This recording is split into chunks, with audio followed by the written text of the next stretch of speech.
स्वागत है आप सभी का एक नई कहानी में। और जो लोग इस चैनल पर नए आए हैं कृपया करके इस चैनल को दबा के सब्सक्राइब कर ले। तो चलिए सुनते हैं। वाल्या बना वाल्मीकि। वाल्या के मन में परिवर्तन हुआ। एकाग्रता से उसने राम नाम जपना आरंभ किया। उसकी एकाग्रता इतनी तीव्र हुई कि उसकी समाधि लगी। बाहर के संसार को वह बिल्कुल भूल गया। मुख से केवल राम नाम निकल रहा था। कई वर्ष बीत गए। चींटियों ने उसके स्थिर शरीर को एक अटल चट्टान मानकर एक बॉबी बनाई। उसमें वाल्या बिल्कुल खो गया।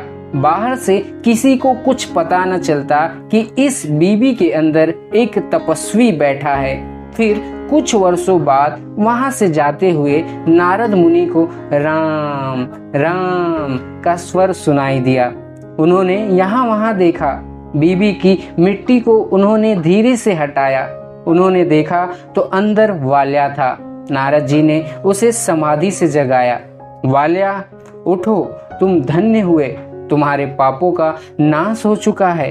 तुम अब पवित्र हो। भविष्य में लोग तुम्हें वाल्मीकि ऋषि के नाम से जानेंगे। तुम्हारे हाथों रामचरित्र लेखन का महान कार्य होने जा रहा है। तुम्हारी कीर्ति अमर होगी। वाल्या के शरीर पर सचमुच तपस्या की आभा जगमगा रही थी।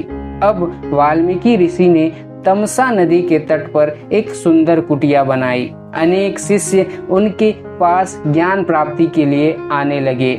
एक दिन वाल्मीकि ऋषि स्नान करने बाहर आए। उसी समय एक क्रौंच पक्षी पेड़ से नीचे उनके सामने आ गिरा। उसी के पीछे उसकी सहचारिणी उसके पास उतरकर करुण स्वर में विलाप करती हुई उसके चारों ओर वियोग से विकल होकर मंडराने लगी। उस क्रौंच पक्षी पर किसी शिकारी ने बाढ़ चलाया था।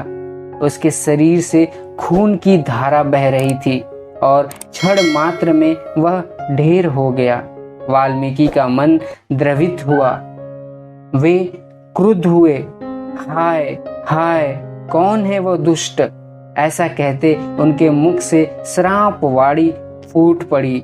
रे नराधम, तू भी कभी सुख प्राप्त नहीं करेगा। यह श्राप उनके मुख से उच्चारित हुआ। वह संस्कृत भाषा में था और छंदोबद्ध रचना के रूप में।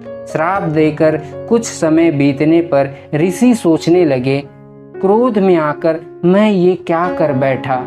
अनुचित श्राप कैसे दे दिया? सचमुच मुझसे भूल हुई।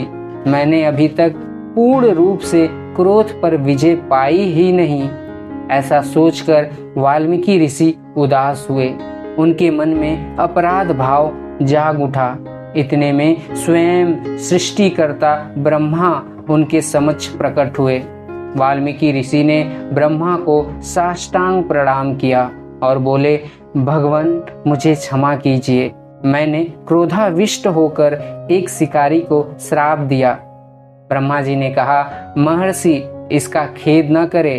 आपका दिया हुआ श्राप छंदोबद्ध रचना में और संस्कृत वाणी में प्रकट हुआ। इसका अर्थ यही है कि देवी सरस्वती आप पर प्रसन्न है। अब इसी छंदोबद्ध रचना में आप श्री राम का समग्र चरित्र गायन कीजिए।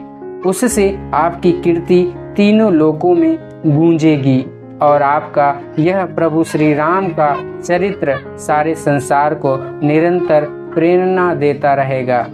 ब्रह्मा के इस उत्तर से वाल्मीकि का मन शांत हुआ और ब्रह्मा की आज्ञा सिरोधार्य कर उन्होंने रामायण की रचना का शुभारंभ किया। तात्पर्य, क्रोध पर विजय पाना आवश्यक है। और यहीं पर इस कहानी का समापन होता है। तो कैसी लगी आप सभी को ये कहानी कमेंट सेक्शन में जरूर लिखिए। एंड ऐसी ही मनोरंजन कहानी सुनने के लिए हमारे चैनल को दबा के सब्सक्राइब कर लीजिए। तो मिलते हैं एक नई कहानी में।